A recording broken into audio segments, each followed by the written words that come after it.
क्या आपने कभी सोचा है कि आपका बच्चा खेल खेल में आपसे क्या कहने की कोशिश कर रहा है? आपके बच्चे का खेलना आपसे हमेशा कुछ ना कुछ तो कह रहा होता है, बस उसे पढ़ना आना चाहिए। हाय, मैं Meenakshi, Vikas Setu. As we all know, play is the first language for a child. बच्चे का पहला ऐसा तरीका खुद को एक्सप्रेस करने का। तो चलिए 3 चीज़ें समझते हैं। पहला, अगर आपका बच्चा प्रिटेंड प्ले करता है, गुड़िया को खाना खिलाना, गुड़िया को अपने साथ सुलाना, गुड़िया को बिठा के अपने साथ होमवर्क करवाना, इसका मतलब है कि बच्चे में सोशल स्किल्स डेवलप हो रहे हैं। ये इमेजिनेशन एंड सोशल स्किल्स का एक अच्छा साइन है। दूसरा, अगर वो अपने टॉयज़ को, अपनी चीज़ों को लाइन में लगाता है, तो इसका मतलब है ये फोकस या पैटर्न लविंग हो सकता है। टॉयज़ को अरेंज करना किड्स को एक बहुत ही फन काइंड ऑफ वे दे सकती है, चीज़ों को ऑर्गेनाइज करना एंड एक्सप्लोर करना।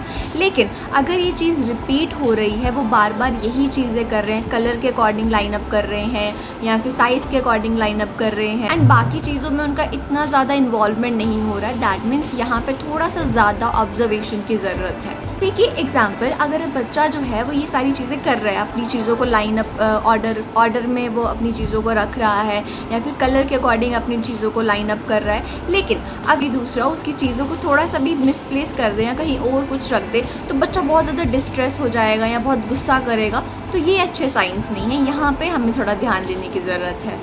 एंड तीसरा, अगर आप नोटिस करोगे आपका बच्चा अकेले खेलना प्रेफर करता है। अकेले खेलना कोई बुरी बात नहीं है, पर अगर वो हमेशा ही अकेले खेल रहा है, बाकी बच्चों को अवॉइड कर रहा है, अगर बच्चों के साथ खेलने में उसे बोला जा रहा है तो वो चिढ़ रहा है, इसका मतलब वहाँ पे थोड़ा सा ध्यान देने की ज़रूरत है। लेकिन कोई भी खेलने का तरीका गलत नहीं होता, ये बस एक खिड़की होती है ताकि हम झांक के देख सकें कि हमारा बच्चा हमसे क्या कहने की कोशिश कर रहा है, जो वो अपने वर्ड से नहीं कह पाता। सो इसीलिए यहाँ पे जजमेंट की बिल्कुल भी ज़रूरत नहीं है, बस समझने की और पेशेंट गाइडेंस की। इसीलिए जब आप समझते हैं कि आपका बच्चा कैसे खेलता है, तब आप समझते हैं कि आपका बच्चा कैसे बढ़ता है। Follow for more. Thank you so much.